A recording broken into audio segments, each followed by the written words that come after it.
Think moving to a quiet, small town will bring you peace and happiness? Think again. Today, we're diving into some American towns that people are running away from faster than you can say pack your bags. But stick around, because the last one has a twist you won't see coming. Detroit, Michigan, the name that once meant engines roaring, industrial wealth, and the pride of the American automobile. Today, it's a little different. Here, the factories have shut down, cars don't roar like they used to, and the population decided to move somewhere they don't have to dodge broken windows on the way to the grocery store. But let's start from the beginning. Detroit hit its peak in the 1950s. The city was a magnet, high-paying jobs in the auto industry, thriving neighborhoods, and a sense of community pride that seemed unshakable. But then came layoffs, globalization, and automation. Jobs disappeared faster than a glass of water on a hot July day. Today, Detroit's population is around 600,000 people. Yes, around. But back in 1950, there were over 1.8 million residents. That's right, almost 2/3 of the city decided living here wasn't worth it anymore. And honestly, can you blame them? Between unemployment, public services that sometimes work and sometimes don't, and neighborhoods that look like post-apocalyptic movie sets, who wouldn't pack their bags? Let's talk crime. Detroit has a reputation, sometimes unfair, sometimes earned, for being dangerous. And while some neighborhoods have improved, many still face serious challenges: robbery, assaults, and drug-related issues. If you ever wanted to feel like you're in an urban survival video game, Detroit is the perfect training ground.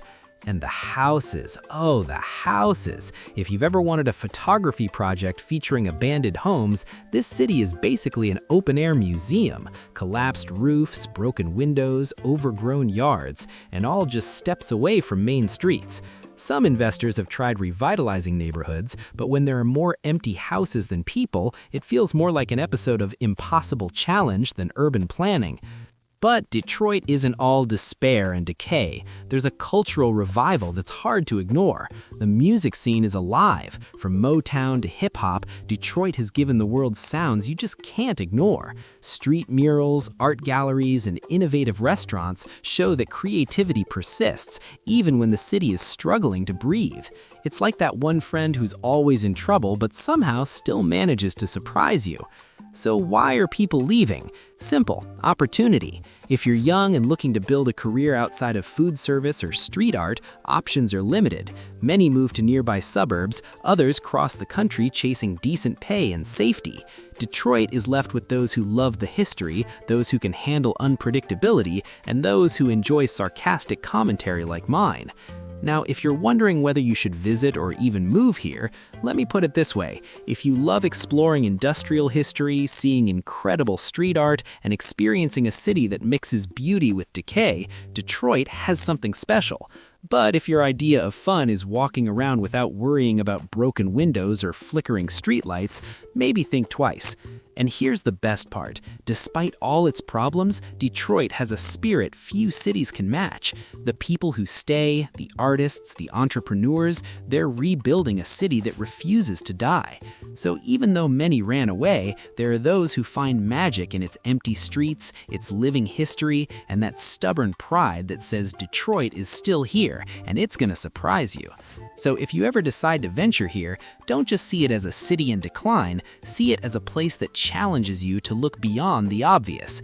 And trust me, if you explore every last corner, you'll uncover secrets you won't find in any tourist guide. And maybe you'll understand why, despite everything, Detroit still has something to offer. Gary, Indiana. Sounds like a friendly, quiet place, right? Well, let me stop you right there. Gary was founded in 1906 as a company town for U.S. Steel. The city literally exists because someone decided, hey, let's put a steel mill here and call it a day. And for a while, it worked. The steel industry boomed, jobs were plentiful, and families moved in with dreams of a stable, prosperous life. Fast forward a few decades and things changed. The steel industry collapsed. Factories closed, jobs disappeared, and suddenly Gary wasn't exactly the American dream anymore. By the late 20th century, the city's population started to shrink dramatically. People left faster than a kid escaping a math test, seeking jobs, safety, and basically a reason to stay alive. And can you blame them? When your city's economy revolves around an industry that decides it doesn't need you anymore, survival instincts kick in.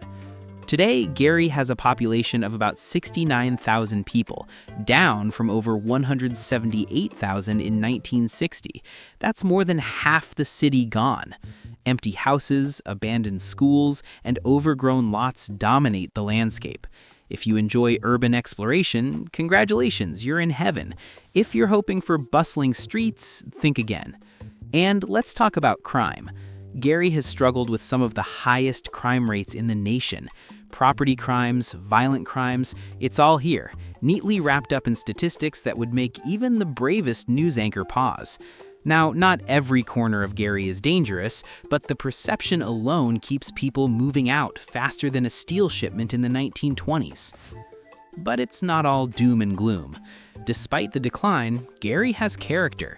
The architecture from the early 20th century is remarkable if you know where to look. Think old theaters, churches, and homes built during the steel boom that show the city once had ambition. It's like walking through a time capsule of what could have been. And honestly, there's a weird charm in that decay. A city with stories etched into every brick, if you take the time to see it. And let's not forget the culture. Gary gave the world the Jackson family. Yes, Michael Jackson, Janet Jackson, the whole crew came from a city that many had written off. Somehow, amid the abandoned factories and empty streets, talent was thriving. That's the Gary paradox, a place people flee from, yet it produces legends. The people who remain are tough, resourceful, and proud of their roots. They've seen the rise and fall of industries, watched neighbors leave, and still, somehow, they stick around. They're rebuilding in their own way, investing in the community, supporting local businesses, and reminding the world that a city's spirit isn't measured by its population alone. So why visit or stay in Gary? Well, if you're looking for ghost town vibes with history dripping from every corner, or if you want to trace the footsteps of music royalty, Gary has it all. And here's the kicker. Hidden gems are everywhere if you're willing to look. From murals to local eateries to steel-era architecture, there's a side of Gary that surprises even the most skeptical visitor. In the end, Gary, Indiana is a lesson in resilience. It's a city that's been written off too many times, but it refuses to completely disappear. For those who stay, those who explore, and those who see beyond the empty streets, Gary offers a perspective you won't get anywhere else. And trust me, if you stick around to the last corner, you'll find something that makes you rethink the entire story of this steel town turned legend. Youngstown, Ohio, a city that once thrived in the heart of America's steel country. If you've never heard of it, don't worry, you're not alone. But for decades, Youngstown was a powerhouse, producing steel that built the nation. It was a place where factories hummed, families had stable jobs, and the American dream wasn't just a phrase on a poster, it was real, at least for a while. Then came the decline. The steel industry that had made Youngstown famous collapsed in the 1970s and 1980s, leaving behind shuttered factories, abandoned homes, and a population that suddenly had nowhere to turn. Jobs vanished, tax revenues plummeted, and neighborhoods that were once bustling turned into ghost towns overnight. People started leaving, not just in trickles, but in droves. By some estimates, the city has lost nearly half of its population since its peak in the 1970s. Imagine waking up one day, looking out your window, and realizing half your neighbors are gone, and the streets feel emptier than a Sunday morning church parking lot. That's Youngstown. Crime, poverty, and urban decay became part of the city's new identity. Many residents struggled to make ends meet, and the city itself struggled to maintain infrastructure. Schools closed, roads deteriorated, and some neighborhoods became almost unrecognizable. It's not that Youngstown doesn't have heart, it does, but it's a city that's been tested over and over again, like a boxer who keeps getting knocked down but refuses to stay on the mat. And yet, there's resilience here. The people who remain are tough, resourceful, and creative. Community initiatives, local artists, and small businesses are quietly trying to breathe life back into the city. You can find murals on abandoned buildings, coffee shops and repurposed factories, and passionate residents who refuse to let Youngstown's story be defined entirely by decline. It's the paradox of Youngstown, a city that seems forgotten yet fights to reinvent itself every single day. The suburbs surrounding Youngstown tell a slightly different story. People who can afford it often move out to safer, more prosperous areas, leaving the inner city struggling. But these departures also highlight a crucial point. Youngstown isn't for everyone. If you want easy commutes, thriving downtowns, or booming nightlife, this city isn't going to check all your boxes. What it offers is authenticity, history, and a raw, unfiltered look at the impact of industrial decline on American towns. And let's not forget the culture. Despite economic struggles, Youngstown has produced musicians, athletes, and artists who carry the city's spirit far beyond its borders. There's pride in surviving the hard times, in seeing what others abandon, and in finding beauty where many only see decay. It's the kind of place that challenges you to notice the small things: a mural on a crumbling wall, a community garden where a parking lot once stood, or a local diner still serving the same breakfast it has for 50 years. So why stay or even visit Youngstown? Because if you only look at population numbers or crime statistics, you miss the real story.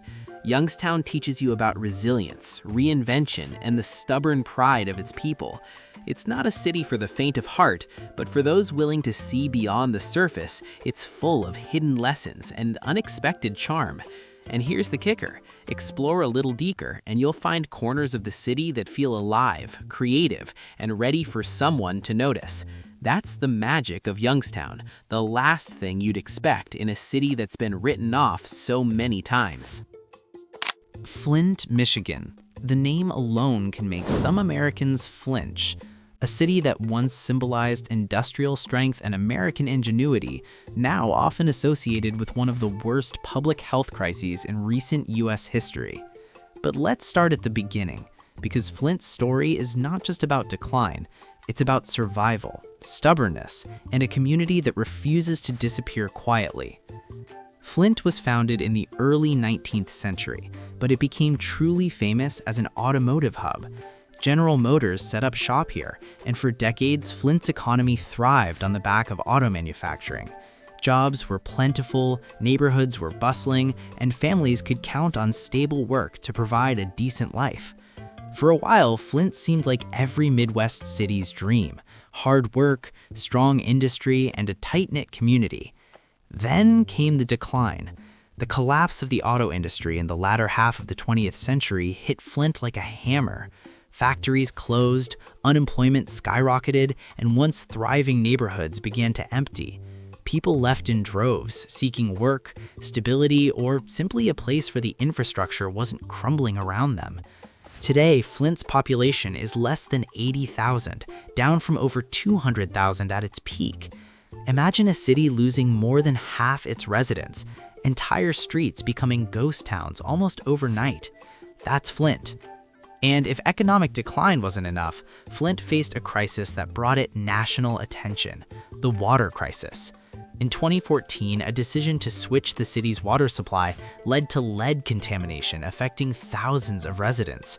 Schools, homes, and families were impacted. Trust in the local government plummeted. Anger spread. And yet, the city endured.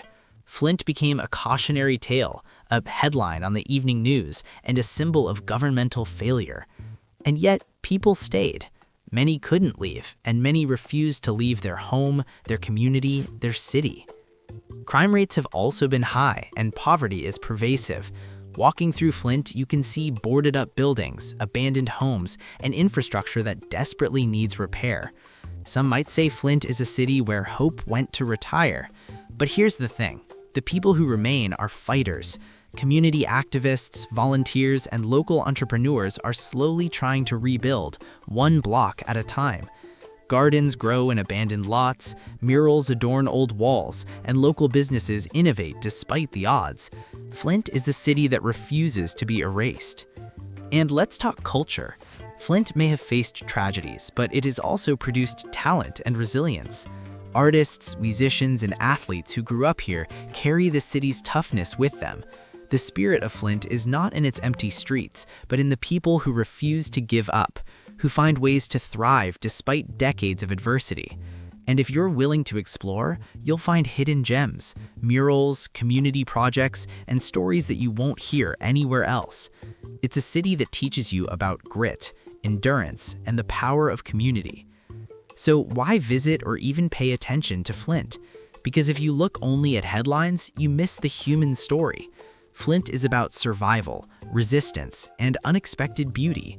The last thing you'd expect from a city that's faced so many crises is that it still has pockets of inspiration, creativity, and hope. From local coffee shops breathing life into forgotten streets to community projects restoring dignity and pride, Flint quietly reminds visitors that even in the hardest places, life finds a way. And here's the best part. Stick around, look beyond the statistics, and you'll discover a city that refuses to be defined by its failures. Flint is teaching a lesson to the rest of America. Resilience matters, innovation matters, community matters. And yes, if you explore deeply enough, you'll find stories and people that will make you rethink everything you thought you knew about this struggling city.